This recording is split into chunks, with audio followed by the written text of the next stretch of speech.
"Need a date for this party. Will you come with me?" asked the millionaire woman to the janitor dad. Shocked, he froze. "Before we jump in, this story reached people in over 50 countries last week.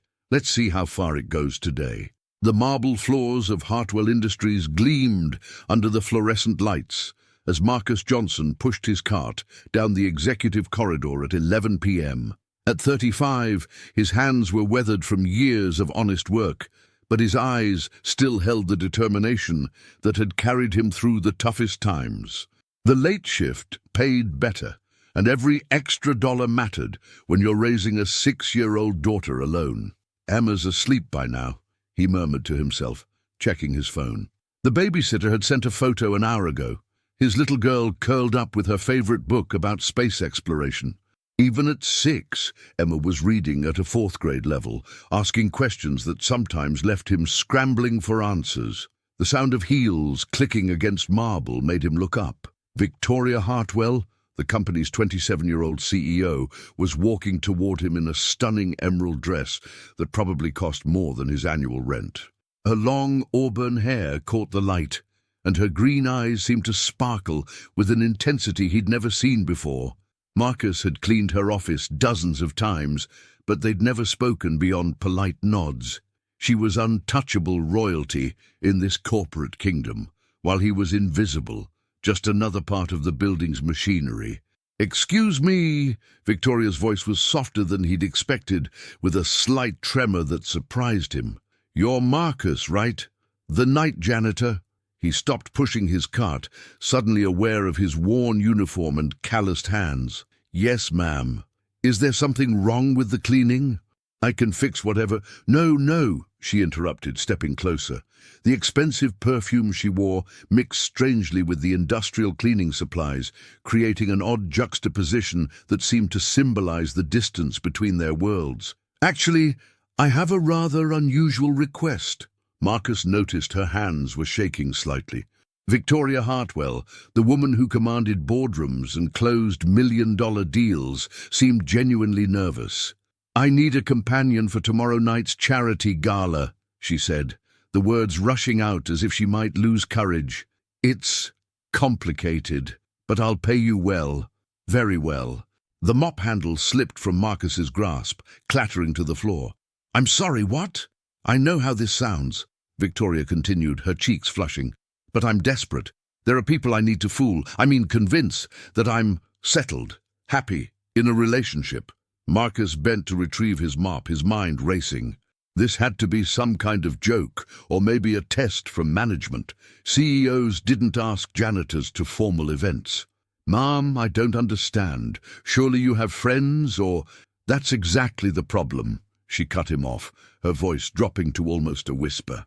"Everyone in my social circle knows too much about my business. I need someone completely outside that world, someone genuine." The word genuine hung in the air between them. Marcus studied her face, searching for signs of mockery or hidden cameras. Instead, he saw something unexpected: vulnerability. "I have a daughter," he said slowly. "I can't just leave her for some fancy party." Victoria's expression softened immediately.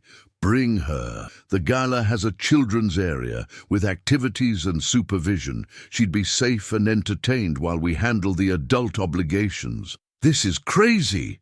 Marcus shook his head. "I don't have a tuxedo. I don't know how to act at those things. I'd embarrass you." "I'll handle everything. Clothing, preparation, whatever you need, just please consider it. I wouldn't ask if it wasn't important." Marcus looked at this woman who seemed to have everything yet was begging him for help. There was something in her eyes that reminded him of Emma when she was scared, a deep need for someone to simply say yes. "Why me?" he asked quietly. Victoria hesitated, as if she hadn't expected the question. "Because when I watch you work, I see someone who cares about doing things right, someone who works hard for the people he loves. That's not something you can fake or buy." The building's air conditioning hummed around them, filling the silence as Marcus processed her words. $5,000, she'd said. That would cover Emma's school supplies for years, maybe even some of those science books she loved. But something deeper was happening here. He could feel it in the way Victoria's mask had slipped, revealing a person he'd never suspected existed beneath the corporate exterior. What exactly would I need to do? He found himself asking. Relief flooded Victoria's features. Just be yourself. Let me introduce you as my boyfriend. Make small talk. Look like you're enjoying yourself. The event runs from 7 to midnight. And that's it? No strings attached? No strings attached, she confirmed, though something flickered in her eyes that suggested the situation was more complicated than she was letting on. Marcus thought of Emma, asleep in their tiny apartment, dreaming of astronauts and distant planets. This could change things for them, at least financially, but could he really pull off pretending to be this woman's boyfriend? I need to know why this is so important to you, he said finally. Victoria looked away, her composure cracking slightly. There are people who think I'm not capable of running this company, that I'm too young, too emotional, too unstable. If they see me as settled and happy, they'll back off, Marcus finished. Exactly. She met his eyes again. This presentation tomorrow night will determine whether I keep control of my father's company or lose everything he built. The weight of her admission settled between them. This wasn't about romance or games.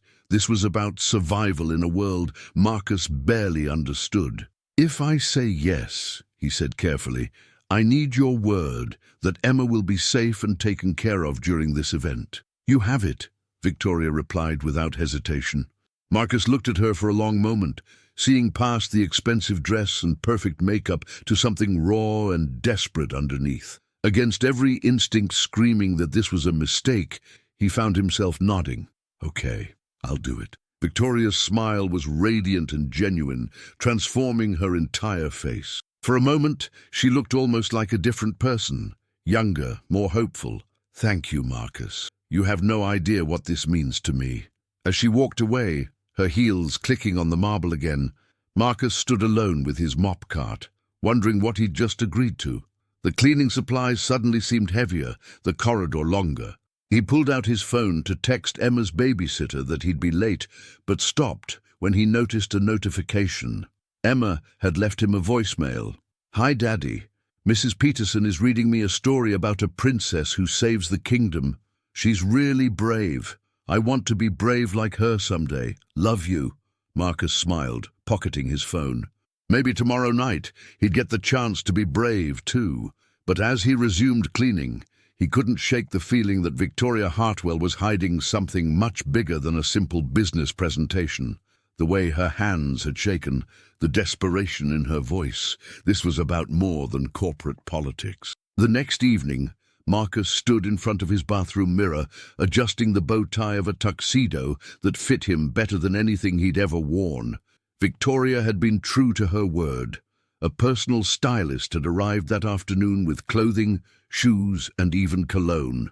Emma had watched wide-eyed as the stranger transformed her father into someone who looked like he belonged in movies. Daddy, you look like Prince Charming, Emma giggled from his bedroom doorway.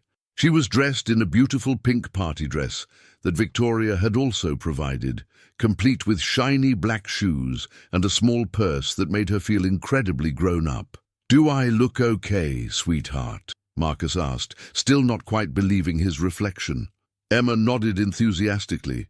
You look handsome. Is the princess lady going to marry you? Marcus laughed nervously. It's not that kind of party, Emma. We're just pretending to be friends so she can do important business things. Oh, Emma considered this seriously. Like when I pretend to be an astronaut? Something like that. The limousine arrived at exactly 6:30, causing several neighbors to peek through their curtains. Emma pressed her face to the window as they drove through parts of the city she'd never seen, areas where houses looked like castles and cars cost more than most people's homes. This is where rich people live, she whispered in amazement. Marcus felt equally overwhelmed. The Riverside Country Club was magnificent, with marble columns and crystal chandeliers visible even from the circular driveway. Valets in white gloves opened car doors while photographers captured arrivals. Remember what we practiced, Marcus told Emma as their car pulled up.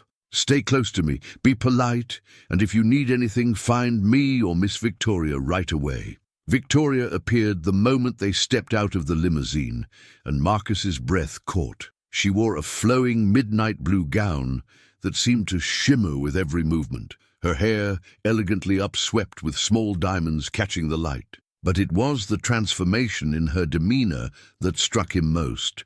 Gone was the vulnerable woman from the office, replaced by the confident CEO the world expected to see. "You look incredible," she said to Marcus, and the warmth in her voice seemed genuine. Turning to Emma, she knelt gracefully despite her elaborate dress. "And you, young lady, look absolutely beautiful. Are you ready for your adventure?" Emma nodded shyly, then surprised everyone by asking, "Are you really a princess?" Victoria laughed, the first truly carefree sound Marcus had heard from her. "Not a princess, sweetheart, just a regular person who has to dress up for work sometimes." The children's area was located in a separate wing of the club, designed like an enchanted forest, with activities ranging from face painting to a small planetarium that made Emma gasp with delight. Professional childcare staff, all background checked and certified, would supervise the children while parents attended the main event. "She'll be perfectly safe here," Victoria assured Marcus, as they watched Emma immediately gravitate toward a display about space exploration. "The staff knows to page us if she needs anything." As they walked toward the main ballroom, Victoria's hand slipped naturally into the crook of Marcus's arm. The contact sent an unexpected warmth through him, and he noticed how perfectly they seemed to fit together, despite their height difference. "Now comes the hard part," Victoria murmured.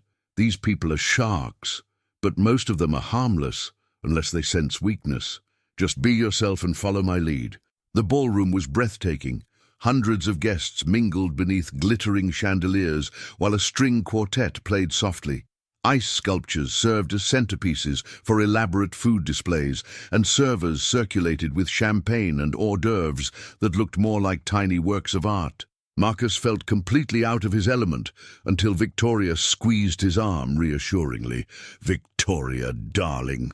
A woman in her 60s approached, dripping in diamonds and surveying Marcus with unconcealed curiosity. "And who is this handsome gentleman?" "Mrs. Whitmore, I'd like you to meet Marcus Johnson, my boyfriend." The word rolled off Victoria's tongue as if she'd been saying it for months. Marcus extended his hand. "Pleasure to meet you, ma'am." Mrs. Whitmore's eyebrows rose at his firm handshake and direct eye contact. "How interesting. And what do you do, Mr. Johnson?" Marcus felt Victoria tense slightly beside him. This was the moment of truth. Would he be ashamed of his work or own it with dignity?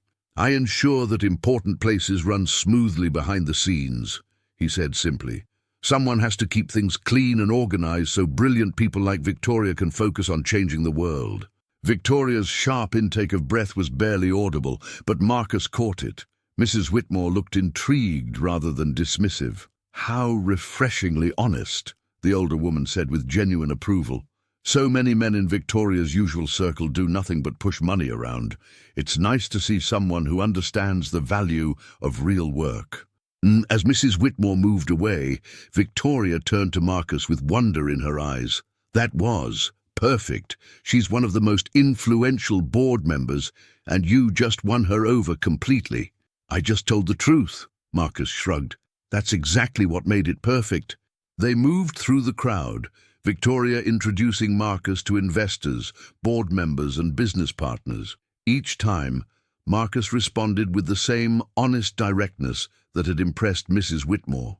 He listened more than he spoke, asked thoughtful questions, and treated everyone with the same respectful courtesy. What surprised him was how naturally Victoria seemed to relax in his presence.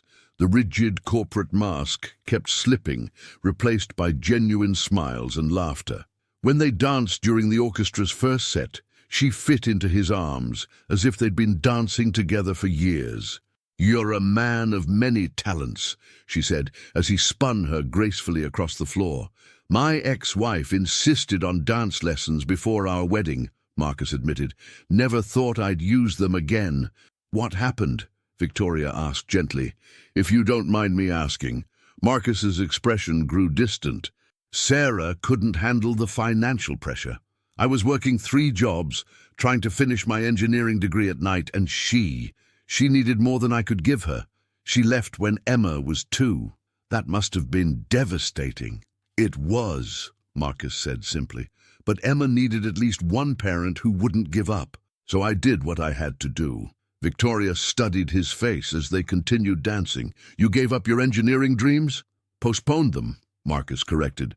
Emma comes first now, but someday when she's older, maybe I'll find a way back to that path. Something shifted in Victoria's expression, a look of profound respect mixed with something that might have been guilt. Ladies and gentlemen, a voice announced over the sound system, please welcome our host, Robert Hartwell. Victoria went completely rigid in Marcus's arms. A distinguished man in his early 60s approached the microphone, his silver hair perfectly styled, and his presence commanding immediate attention. That's my father, Victoria whispered, and Marcus was shocked to hear fear in her voice. Robert Hartwell's eyes swept the crowd until they found Victoria. His smile was warm for the benefit of observers, but Marcus caught the cold calculation underneath. I'm so pleased to see everyone here tonight supporting the Hartwell Foundation's educational initiatives, Robert began.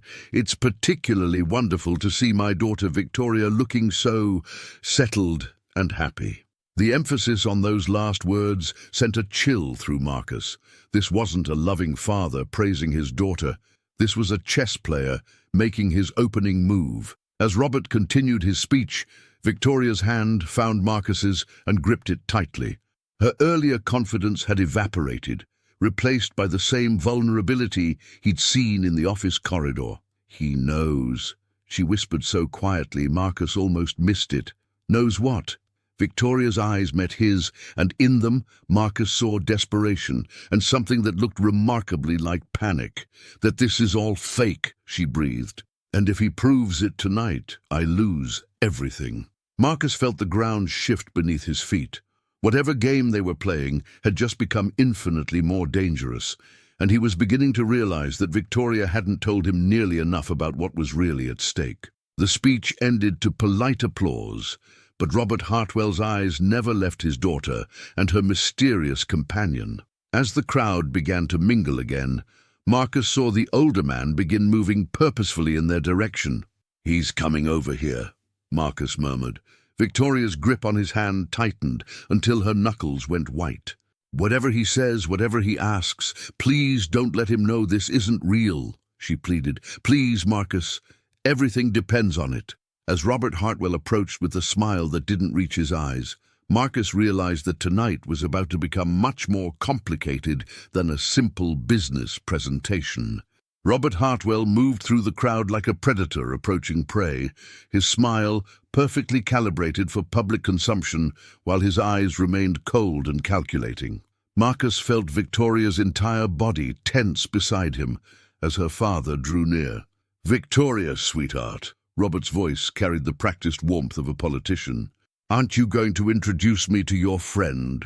Of course, Dad. Victoria's voice was steady, but Marcus could feel her pulse racing where their hands remained clasped. This is Marcus Johnson. Marcus, my father, Robert Hartwell. Marcus extended his free hand, meeting Robert's grip with equal firmness. Mr. Hartwell, it's an honor to meet you. Victoria speaks of you often. Robert's eyebrows raised slightly, and Marcus caught the microscopic pause as the older man processed this information. How wonderful, and how long have you two been? Seeing each other? The question hung in the air like a trap waiting to be sprung. Marcus felt Victoria's grip tighten imperceptibly, a silent plea for him to navigate carefully. 3 months, Marcus replied smoothly, choosing a time frame that felt believable without being too recent or established, though it feels like we've known each other much longer. Interesting, Robert mused, his gaze shifting between them. Victoria has always been so private about her personal life. I'm surprised she kept such wonderful news to herself for so long. Victoria found her voice. I wanted to be sure about things before making any announcements. You know how the media can be. Indeed I do. Robert's smile grew sharper. Tell me, Marcus, What line of work are you in? This was the moment Victoria had clearly been dreading. Marcus could feel her preparing for damage control, but he surprised her by answering with complete honesty. I work in facility management, sir. Currently with your company, actually. I ensure that the work environment meets the standards that allow brilliant minds like Victoria's to focus on what matters most. Robert blinked, clearly not expecting such a straightforward response. You work at Hartwell Industries? Yes, sir. Third shift. It's honest work and it allows me flexibility to care for my daughter. The mention of a child seemed to catch Robert off guard. You have a daughter? Emma. She's 6 years old and brilliant beyond her years. Actually, she's here tonight in the children's area, probably learning about constellations or asking the volunteers about quantum physics. Despite himself, Robert looked intrigued. Quantum physics? At 6? Marcus smiled with genuine pride. Last week she asked me to explain why time moves slower near black holes. I had to research it myself to keep up with her questions. And how does Victoria feel about your daughter? Robert's tone suggested this was somehow a test. Marcus looked at Victoria with an expression of such genuine warmth that several nearby guests paused their conversations. She's wonderful with Emma, treats her like she matters, takes her questions seriously. Not everyone understands how important that is to a single father. Victoria's eyes widened at the sincerity in his voice. For a moment, she looked as though she might cry. Robert studied their joined hands, the way Victoria unconsciously leaned toward Marcus when he spoke, the genuine emotion playing across both their faces. His expression grew thoughtful. How refreshing, he said finally. Victoria, you'll have to bring Marcus and Emma to dinner soon. I'd love to get to know them better. Of course, Dad, Victoria managed, though Marcus caught the tremor in her voice. Well, I should mingle with our other guests, Robert said, but his eyes remained fixed on Marcus. It was truly enlightening to meet you, young man. I have a feeling we'll be seeing much more of each other. As Robert moved away, Victoria sagged slightly against Marcus's arm. I can't believe that went so well, she whispered. He was expecting to catch us in lies, but you were so natural, so genuine. Because I wasn't lying, Marcus said quietly. Everything I said was true, just presented in a way that fit our situation. Victoria looked up at him with something approaching awe. You're remarkable, you know that? Before Marcus could respond, a commotion near the children's area caught their attention. A staff member was hurrying toward them, looking concerned. Miss Hartwell, we need you to come quickly. Your daughter has, well, she's created quite a situation. Marcus and Victoria exchanged glances before hurrying toward the children's wing. They found a crowd of adults gathered around the small planetarium, all staring in amazement at something inside. Emma stood at the center of the room, surrounded by star projections, explaining to a group of fascinated adults and children why the current display was astronomically incorrect. See, the constellation Orion wouldn't be visible from this hemisphere at this time of year, Emma was saying, with the confidence of a university professor. And the relative brightness of Betelgeuse is wrong too. It's a red supergiant that's actually dimming right now because it might go supernova soon. Dr. Margaret Chen, the evening's keynote speaker and a renowned astrophysicist, knelt beside Emma with obvious delight. You're absolutely right, young lady. I'm impressed by your knowledge. Have you been studying astronomy long? Since I was 4, Emma replied matter-of-factly. Daddy gets me books from the library and we watch documentaries together. Did you know that there might be a planet made entirely of diamonds?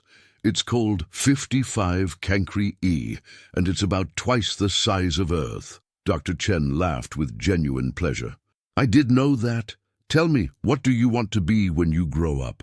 An astrophysicist like you, Emma said without hesitation.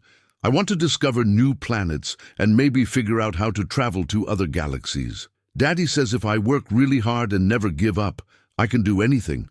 Marcus felt his chest swell with pride as he watched his daughter captivate some of the most educated people in the city. Victoria stood beside him, transfixed by the scene. She's incredible. Victoria whispered. Marcus, she's truly gifted. That level of understanding and recall at her age. I know, Marcus said softly. Sometimes I worry I'm not doing enough for her, that she needs opportunities I can't provide. Dr. Chen approached them, her eyes bright with excitement. Are you Emma's parents?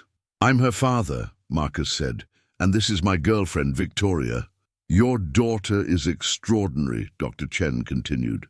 I've been working with gifted children for 20 years, and Emma's cognitive abilities are remarkable. She has an intuitive grasp of complex concepts that many graduate students struggle with. Victoria found her voice. What would you recommend for someone like Emma? Dr. Chen handed Marcus her business card. There are specialized programs designed for highly gifted children. Accelerated learning tracks, mentorship opportunities, research partnerships. Emma has the potential to make significant contributions to science someday, but she needs the right educational support. As Dr. Chen walked away, Marcus stared at the card in his hand. The programs she'd mentioned would cost more than he made in several years, even with the generous payment Victoria had offered him for tonight. Marcus, Victoria said quietly, we need to talk. After tonight is over, there are things I need to tell you. About Emma, about opportunities that might be available. Before he could ask what she meant, Emma ran over to them, her face glowing with excitement. Daddy, did you hear what Dr. Chen said? She thinks I could be a real scientist someday. I heard, sweetheart. Marcus hugged her tightly. I'm so proud of you. Emma looked up at Victoria. Miss Victoria, are you really Daddy's girlfriend? Victoria knelt down to Emma's level, her expression serious.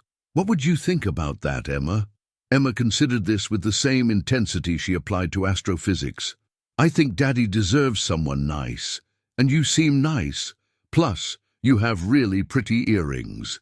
Victoria laughed, touching the diamond studs Emma had noticed. Thank you. That's very important feedback. As they prepared to return to the main ballroom, Marcus couldn't shake the feeling that everything was changing too quickly.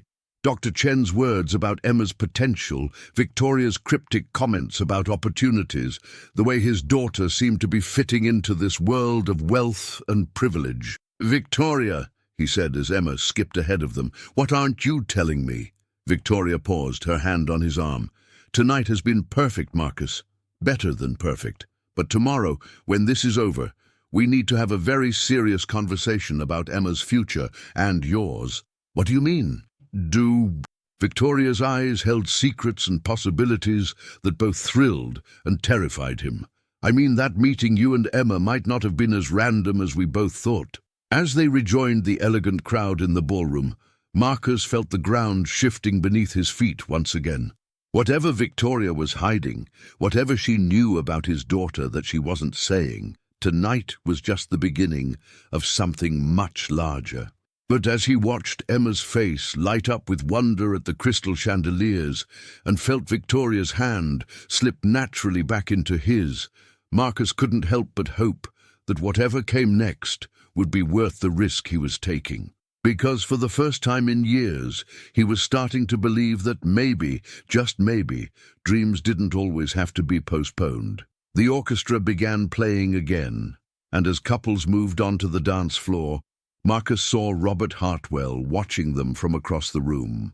The older man's expression was unreadable, but there was something in his posture that suggested their earlier conversation had been far more significant than Marcus realized.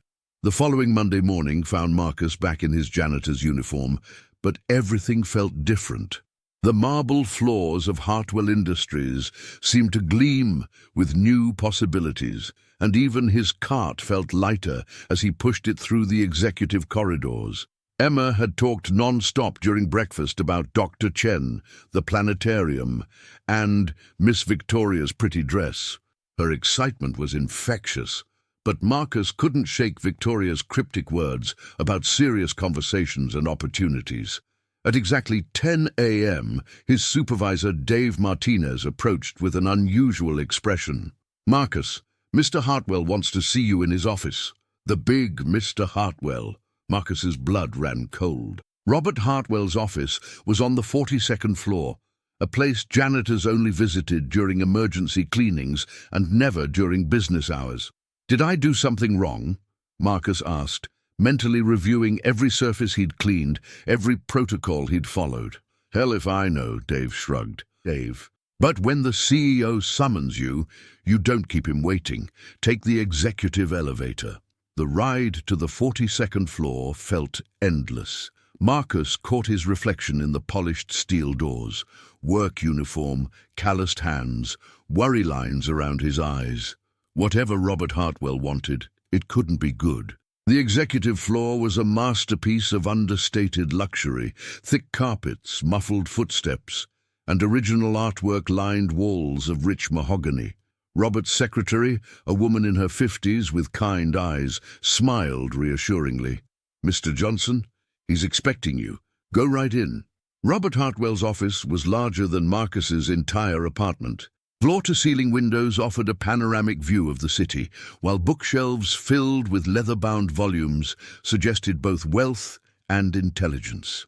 Robert stood with his back to the door, hands clasped behind him, as he gazed out at the skyline. "Thank you for coming, Marcus. Please, have a seat." Marcus remained standing. "Sir, if this is about Saturday night, I want you to know that I conducted myself professionally at all times." "Sit down, Marcus." Robert's voice was gentle but firm. "We have much to discuss, and you'll want to be comfortable for what I'm about to tell you." Reluctantly, Marcus lowered himself into a leather chair that probably cost more than his monthly salary. Robert turned from the window, and Marcus was surprised to see something that looked almost like paternal concern in the older man's eyes. "Tell me about Emma's mother," Robert said without preamble. The request caught Marcus completely off guard. "Sir, I don't understand what that has to do with—" "Humor me," Robert interrupted, settling into his own chair. "Her full name, where you met, when she left, everything you're comfortable sharing." Marcus shifted uncomfortably. "Sarah Michelle Thompson. We met in college. She was studying art history while I was working on my engineering degree. We married young, had Emma, but the financial pressure. She couldn't handle the struggle. She left when Emma was 2 and moved to California. We haven't heard from her since." Robert nodded slowly, as if Marcus had confirmed something he'd already suspected. "And Emma's full name?" "Emma Sarah Johnson," Marcus replied, wondering where this was leading. "Why are you asking about my family?" Instead of answering, Robert opened a desk drawer and withdrew a manila folder. His movements were deliberate, careful, as if he were handling something fragile. "Marcus, what I'm about to show you will change everything you think you know about your life," Robert said quietly. "I need you to promise me you'll listen to the entire explanation before you react." Fear crept up Marcus's spine. "Mr. Hartwell, you're scaring me." "That's not my intention." Robert opened the folder and pulled out a photograph. "But sometimes the truth is frightening, even when it's ultimately good news." He slid the photograph across the desk. It was a professional portrait of a woman in her 20s with long auburn hair and striking green eyes. She was beautiful, elegant, and completely unfamiliar to Marcus. "Do you recognize her?" Robert asked. Marcus shook his head. "No, sir. Should I?" "This is Sarah Michelle Thompson," Robert said quietly. "Your ex-wife." Marcus stared at the photo, then back at Robert. "No, that's not Sarah. Sarah had blonde hair and blue eyes. She was shorter, completely different. I think you have the wrong person." Robert pulled out another photograph, this one showing the same auburn-haired woman standing next to a tall, distinguished man in his 30s, with kind eyes and a gentle smile. "This is Dr. James Thompson and his wife, Sarah," Robert continued. "They were both brilliant scientists working for a government research facility. James specialized in theoretical physics, while Sarah was a geneticist focusing on inherited intelligence patterns." Marcus felt the world tilting beneath him. "I don't understand what this has to do with me." 7 years ago, James and Sarah Thompson died in a car accident." Robert's voice grew heavy with sorrow. "They left behind a 4-year-old daughter who was placed in foster care under a new identity for her protection." The photograph slipped from Marcus's nerveless fingers. No, that's impossible." The child's original name was Emma Thompson, Robert continued relentlessly. She was placed with a family named Johnson in a different state, given a new last name, and her records were sealed. The foster parents died 2 years later, and the child entered the system again until a young couple named Marcus and Sarah Johnson adopted her. Marcus's vision began to tunnel. "You're saying Emma isn't my biological daughter?" "I'm saying Emma is my granddaughter," Robert said gently. "James Thompson was my son-in-law. Sarah Thompson was my daughter." The silence that followed was deafening. Marcus gripped the arms of his chair, trying to process what he'd just heard. Emma, his brilliant, wonderful Emma, wasn't actually his daughter. She was Robert Hartwell's granddaughter. "The woman you knew as Sarah Johnson," Robert continued, "was an actress hired to play a role. The adoption was orchestrated to keep Emma safe while she was young, but also to study her in a normal environment, to see if her exceptional intelligence would manifest naturally." "Study her?" Marcus's voice was barely a whisper. "You've been studying my daughter?" "Our daughter," Robert corrected. "And yes, from a distance, making sure she was safe, healthy, developing properly. The reports have been extraordinary.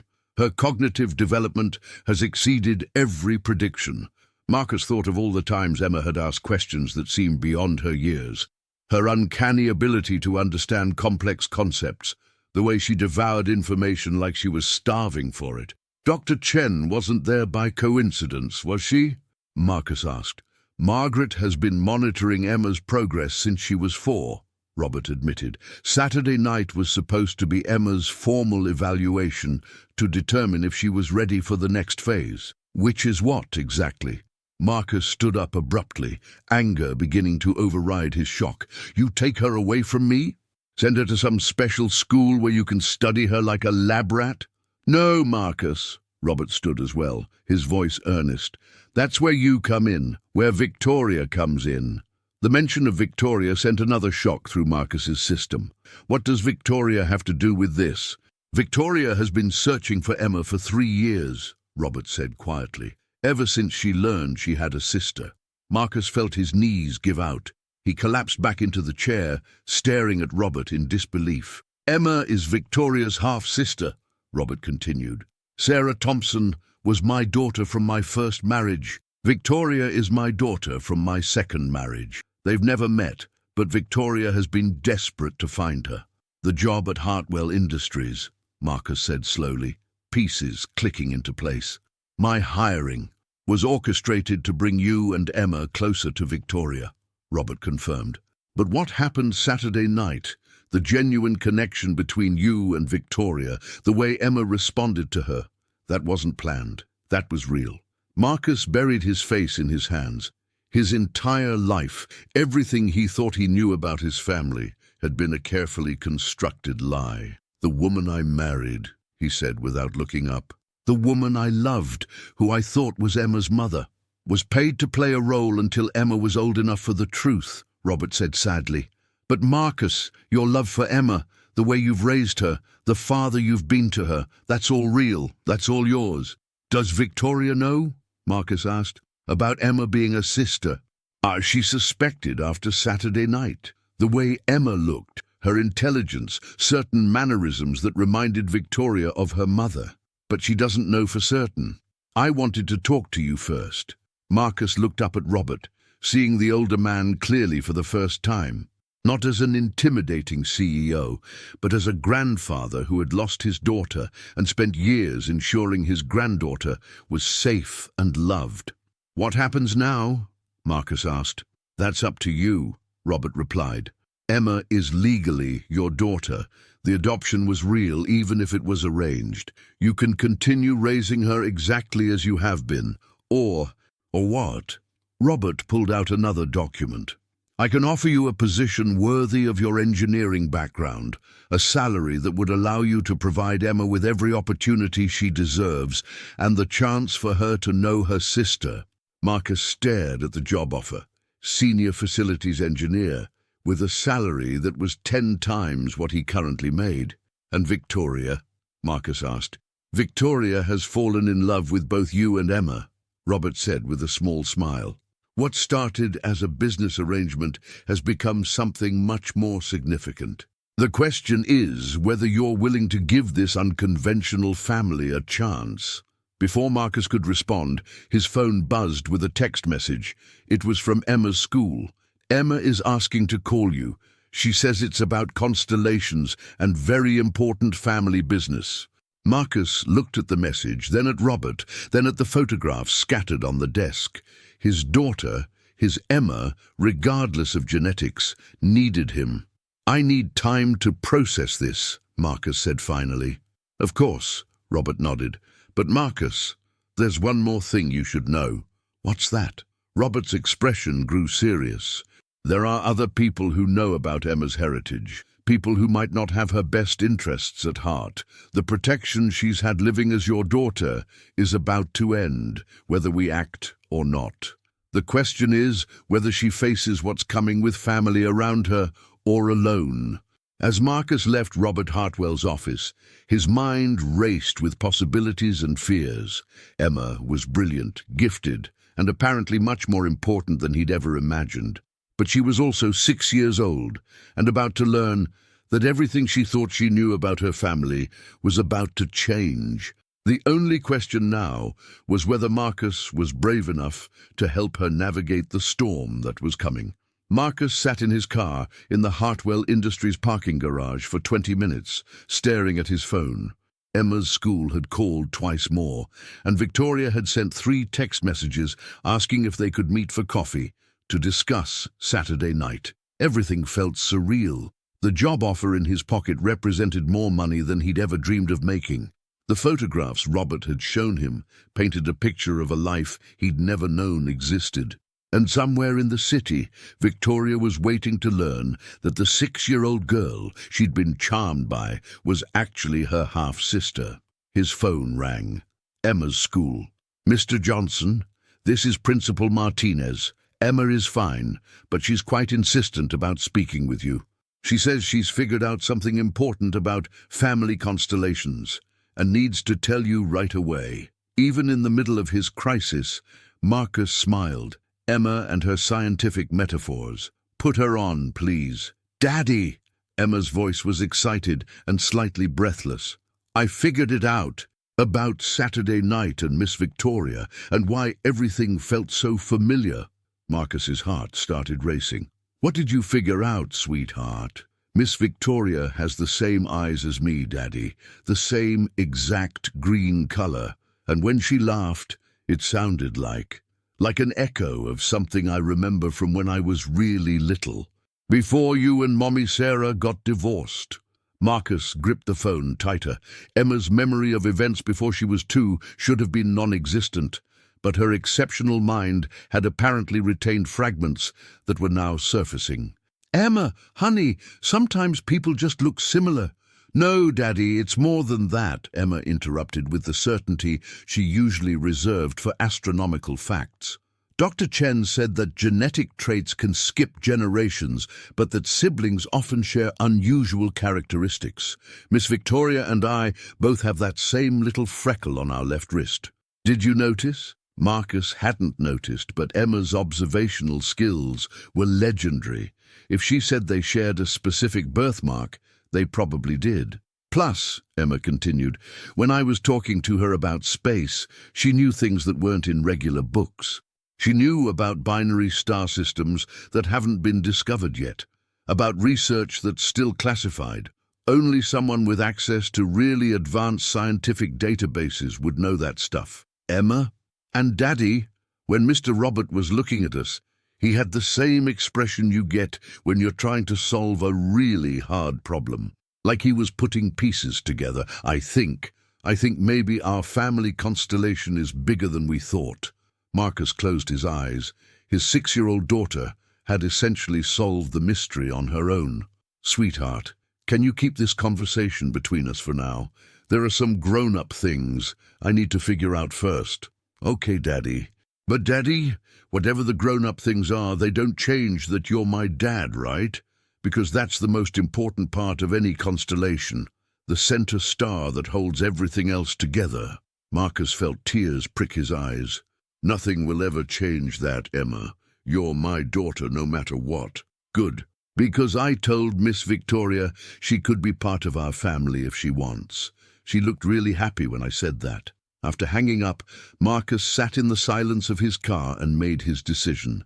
Emma deserved to know the truth about her heritage, and she deserved to have a relationship with her sister. But it would happen on his terms, protecting her emotional well-being above everything else. He called Victoria. "Marcus, I was hoping you'd call. How are you feeling about Saturday night? I know it was a lot. Victoria, we need to talk. In person. Today." Something in his tone made her pause. "Is everything okay? You sound different." "Yeah, I imagine I do. Your father told me the truth this morning." The silence stretched for so long that Marcus thought the call had dropped. "All of it?" Victoria's voice was barely audible. "All of it. Emma is your sister. My entire marriage was a lie. Your father has been watching Emma for years. Did I miss anything? Marcus, I'm so sorry. I wanted to tell you, but I didn't know how, and I wasn't completely sure until Saturday night when I saw her with Dr. Chen and—" "Victoria." Marcus's voice was gentle but firm. "Take a breath. Can you meet me at Riverside Park in an hour? Emma's still at school, so we can talk privately." "Of course." "Marcus, I need you to know that my feelings for you, what happened between us Saturday night, that wasn't part of any plan." "I know," Marcus said quietly. "I'll see you soon."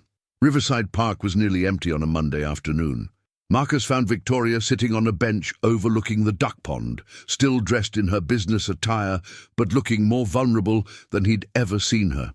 She stood when she saw him approaching, her green eyes, Emma's eyes he realized now, filled with anxiety. "I don't know where to start," she said. "Start with the truth," Marcus replied. "All of it. No more games, no more corporate strategies, just the truth." Victoria nodded, clasping her hands to stop them from shaking. "I've known about Emma since I was 24. My father told me I had a half-sister who had been placed in foster care after my mother and stepfather died. I spent 2 years searching for her through official channels, but the records were sealed." She sat back down on the bench, and Marcus joined her, maintaining some distance but close enough to see the pain in her expression. "When I finally found out she'd been adopted by a couple named Johnson, I hired private investigators. But by then, your wife had left, and you'd moved 3 times. It took another year to track you down." "So you manipulated my hiring," Marcus said. "Yes," Victoria's voice was full of regret. "I got you the job at Hartwell Industries so I could observe Emma from a distance, make sure she was happy and healthy. But Marcus, watching you with her, seeing how much you loved her, how good a father you were, I couldn't bring myself to disrupt that." Marcus studied her profile as she stared at the ducks. "But something changed. The board started questioning my stability, my fitness to run the company. Some members were suggesting that I was too emotional, too impulsive to handle the responsibility. I was desperate to prove them wrong, and having a stable relationship seemed like the easiest way to project the image they wanted." "So you asked the janitor to be your fake boyfriend?" Victoria turned to face him fully. "I asked you because I'd been watching you for months, and I'd fallen a little bit in love with the man I saw. The way you worked 3 jobs to support Emma, the way you helped her with homework even when you were exhausted, the way you made her laugh when she was frustrated with difficult concepts. The admission hung between them like a bridge neither was sure they should cross." "And Saturday night?" Marcus asked. "Saturday night was the first time in 3 years that I felt like myself," Victoria said quietly. "Not the CEO, not the grieving daughter trying to live up to her father's expectations, just Victoria. A woman who might have a chance at happiness with a man who sees her for who she really is." Marcus was quiet for a long moment, processing everything she'd told him. "Emma figured it out," he said finally. "What do you mean?" "She called me this morning from school. She noticed that you have the same eyes, the same freckle on your wrist, the same laugh. She said you knew things about astronomy that weren't in regular textbooks. My 6-year-old daughter essentially solved the mystery of her own parentage using deductive reasoning. Victoria laughed despite her tears. She really is remarkable. She is, and she deserves to know her sister. Marcus turned to face Victoria fully. But I have conditions. Victoria nodded eagerly. Anything. Emma's well-being comes first, always. If this relationship between us doesn't work out, you don't disappear from her life. She's lost enough family already. Agreed. Second, no more lies. No more manipulation. If we're going to do this, if we're going to try to be a family, it has to be built on honesty. Absolutely. Third, Marcus's voice grew softer. I need to know that your feelings for me aren't just guilt or some kind of psychological need to rescue Emma. Because I'm falling in love with you, Victoria, and I can't handle having my heart broken again. Victoria reached for his hands, and this time he didn't pull away. Marcus, I've been in love with you for months, she said quietly. Long before I knew how you'd react to learning about Emma, long before I knew if you'd even give me a chance. Saturday night just confirmed what I already knew, that you're the man I want to build a life with. Marcus looked into her eyes, Emma's eyes, and saw truth there, but he also saw fear. What aren't you telling me? He asked. Victoria's grip on his hands tightened. There's one more thing. About Emma, about why her safety might be at risk. Ujo, what kind of risk? The research facility where my mother and James worked was developing something important, something that certain government agencies are still very interested in. Emma's exceptional intelligence isn't just genetic luck, Marcus. It's the result of experimental treatments her parents received before she was conceived. Marcus felt the blood drain from his face. You're saying Emma is some kind of experiment? I'm saying Emma is the first successful example of enhanced human intelligence, Victoria said quietly. And there are people who would do anything to study her, or to create more children like her. And as the implications of Victoria's words sank in, Marcus realized that accepting Robert's job offer and joining this family wouldn't just change their lives. It might be the only way to keep Emma safe, but it also meant that the quiet life he'd built for his daughter was about to end forever. The question was whether the love he was beginning to feel for Victoria and the family Emma deserved to have was worth the dangers that came with them. Looking into Victoria's eyes, seeing the determination and love there, Marcus made his choice. When do we tell Emma? He asked. Victoria's smile was radiant. Whenever you think she's ready. Knowing Emma, Marcus said with a slight smile, she probably already has it figured out. But as they sat together on the bench, hands intertwined, both of them knew that the real challenges were just beginning.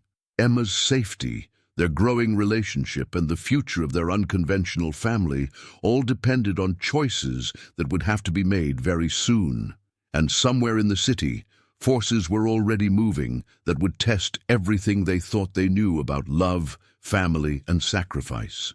3 days later, Marcus stood in the kitchen of his small apartment, making Emma's favorite breakfast while she chatted excitedly about a documentary she'd watched about exoplanets. Victoria was arriving in an hour for what Emma thought was just another friendly visit, but which would actually be the conversation that changed everything. Daddy, did you know that Kepler 442b might have liquid water? Emma asked, swinging her legs from her chair at their tiny kitchen table.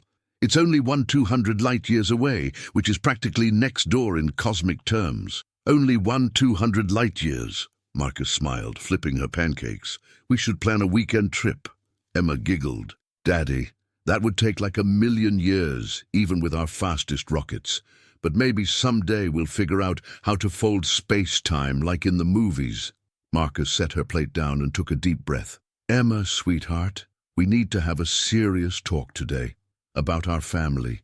Emma looked up from cutting her pancakes, her green eyes suddenly alert. Is this about Miss Victoria being my sister?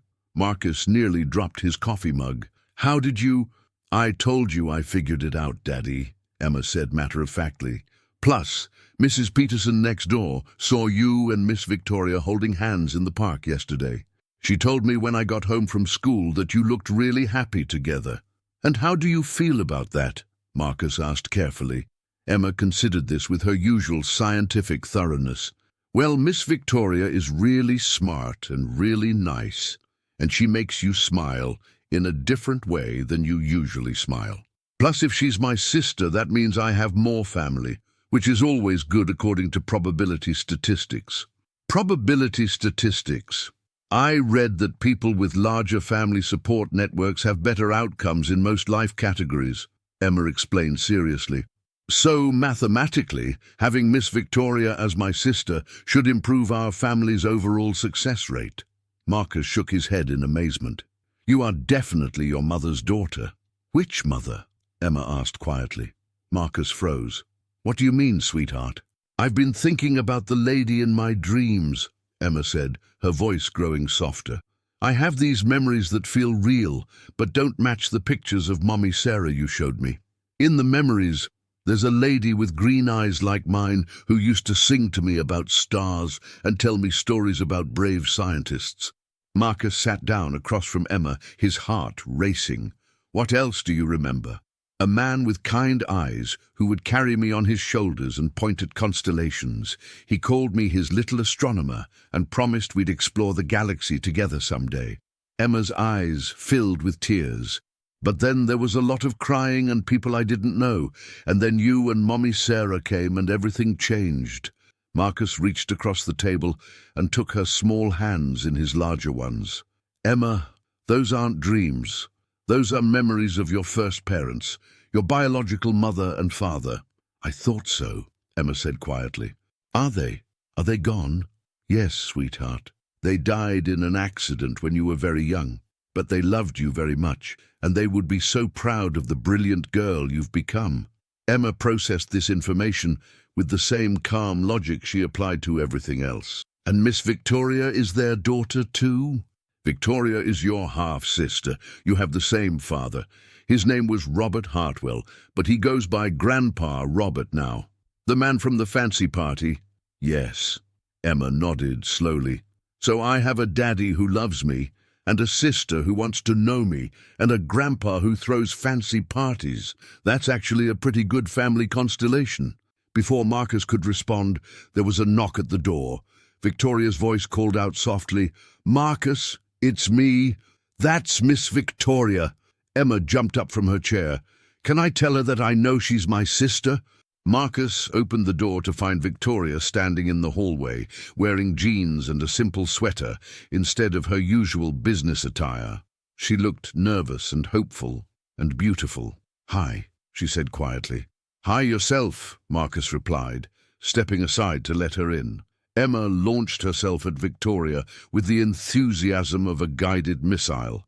Victoria, Daddy told me you're my sister. This is the best news ever. Victoria caught Emma in a fierce hug, tears streaming down her face. Oh, Emma, I've wanted to meet you for so long. I know. Emma pulled back to look at Victoria seriously. I've been thinking about optimal family integration strategies, and I have some ideas. Marcus and Victoria exchanged glances over Emma's head. What kind of ideas? Victoria asked, settling onto their couch with Emma beside her. Well, first we need to establish regular sister activities, Emma said, counting on her fingers. Maybe we could visit the planetarium together, or you could teach me about business since you run a whole company. And Daddy needs to understand that having a girlfriend who's also my sister is mathematically perfect. Mathematically perfect? Marcus asked, sitting down across from them. The probability of finding someone who loves both of us independently is very low, Emma explained. But you guys already proved the compatibility exists. It's like finding a binary star system where both stars are perfectly balanced. Victoria laughed through her tears. You really are remarkable, Emma. I know, Emma said without arrogance.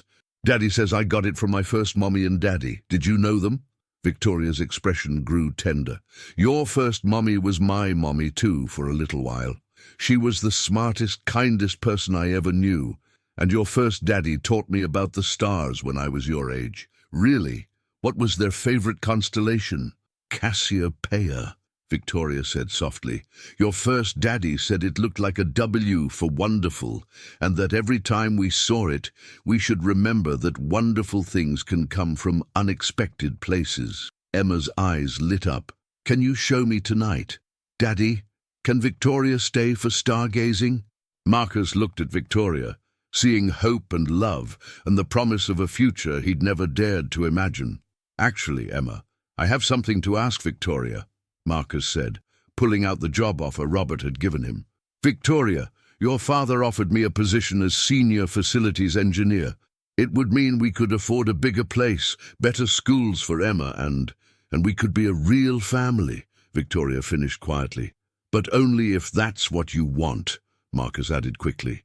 This has to be your choice, not something you feel obligated to do because of Emma. Victoria looked at Emma, then at Marcus, then at their small apartment, with its second-hand furniture and Emma's artwork covering the refrigerator. Marcus, she said, standing and walking over to him. I've lived in a mansion my whole life, but I've never felt as much at home anywhere as I do in this little apartment with you and Emma. She turned to Emma. And Emma, I've been the CEO of a company for 3 years, but I've never felt as proud of an accomplishment as I do when you call me your sister. Victoria reached into her purse and pulled out a small velvet box. Emma gasped. Marcus Johnson, Victoria said, her voice shaking slightly. I know this is backwards and crazy and definitely not how these things usually happen, but will you marry me? Marcus stared at the box, then at Victoria's face, seeing love and terror and hope all mixed together. You want to marry a janitor? He asked softly. I want to marry the man who taught Emma that hard work has dignity, who reads her astronomy books even when he's exhausted, who makes her laugh when she's frustrated, Victoria said. I want to marry the man who saw through all my corporate masks to the person underneath, who made me feel beautiful without diamonds or designer dresses. Emma bounced excitedly. Say yes, Daddy, please say yes.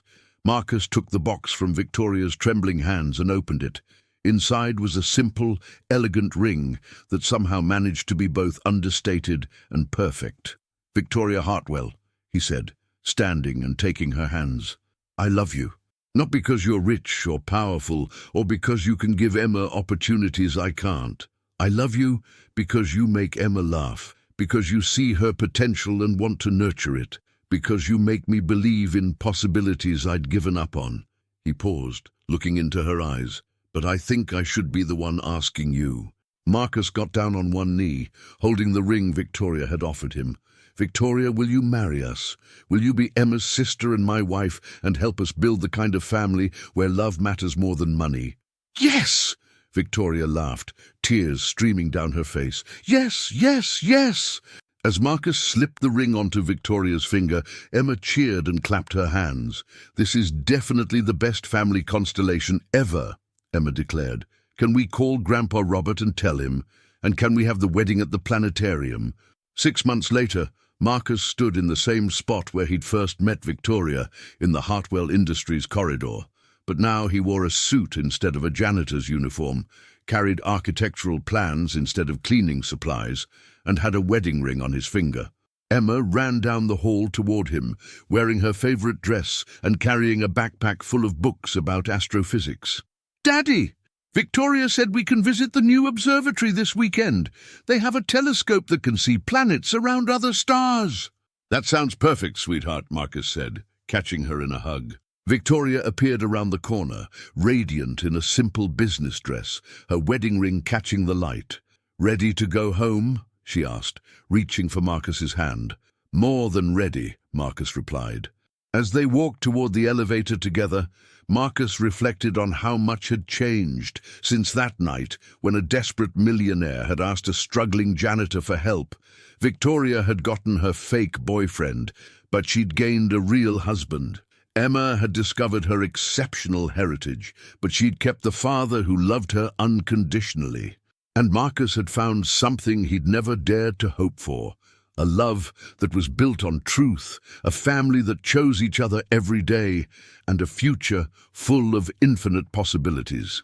Daddy, Emma said as they reached the elevator, Do you think other people have family constellations as perfect as ours? Marcus looked at his wife and daughter, these two brilliant women who had transformed his world in ways he was still discovering. I think, he said, pushing the button for the ground floor, we're probably 1 in a billion. Actually, Emma corrected with a grin, considering all the variables involved, we're probably more like 1 in a trillion, which makes us pretty special. The most special, Victoria agreed, squeezing both their hands as the elevator doors closed. As they descended toward their new life together, Marcus knew that some fairy tales don't start with once upon a time. Sometimes they start with a desperate question asked in an empty hallway at midnight. And sometimes, if you're very lucky, they end with a family that proves love really can conquer everything.